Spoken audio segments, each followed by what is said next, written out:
Today we're going to be going over first, like how to find the plugins, what they are, and also how they work a little bit. So plugins, you're going to want to, once you install them one time, we'll always have it available. So I'm just going to show you a little bit on what happens with a plugin and how we get some different results when we use them officially. So we're going to look, we don't have any of our plugins activated at the moment, but it is there. So, well, let's see. Okay, Claude, today I would like you to create a one-pager of capabilities for Meridian Foods. Draft me talking points for the intro call.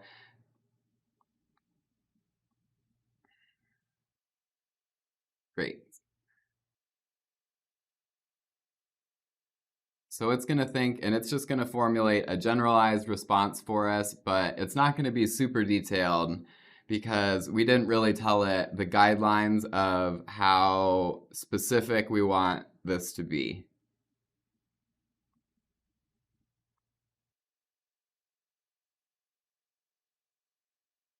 So we'll give it a minute to think, and then we'll check back in.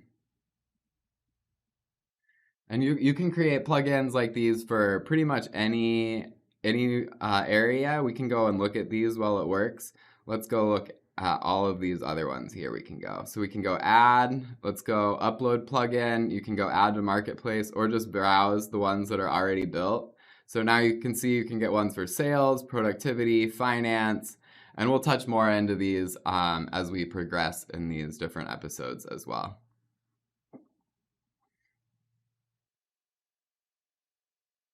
See, so now it's already researching me, but it doesn't really need to do that. So it doesn't have all of the guidelines and things that it needed to be extra successful.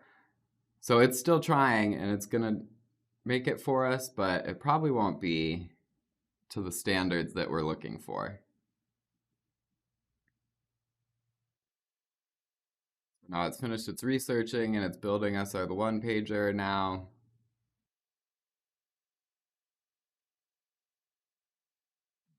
There's our first version. It doesn't look terrible, but let's see what how it improves. Okay, Claude, I'd like you to use the sales plugin call prep workflow for the same Meridian Foods intro call. Pull what you can and tell me which steps of your workflow you're running. I also want to see what the plugin actually contains. Can you list the skills and the connectors it can use?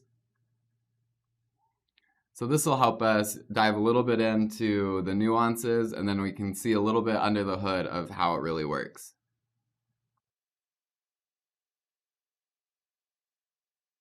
See, already now it's starting to get a little bit more into how it's positioning, a little bit more detailed, much better questions. This is the type of information that we can actually use. So this built-in plugin right here for sales, and we'll dive into this again later, so we just want to recap here, but you can see all of the different things that it'll link into and how it works together with all of these apps. And this is finishing it up, creating us a more detailed output. But that is, so just to wrap up and to go over the notes one more time from today, here's the list of a plugin. So it's a package, skills, prompts, and connectors built for one job. You only have to install it once, but you do have to ask Claude to utilize it and make sure that it's turned on. And then just to go over how they work, you just describe what you need, and then it matches your request. And we can see how well it works for different departments, specifically in our sales example for today. And then we're going to have a bunch more examples for different departments as well.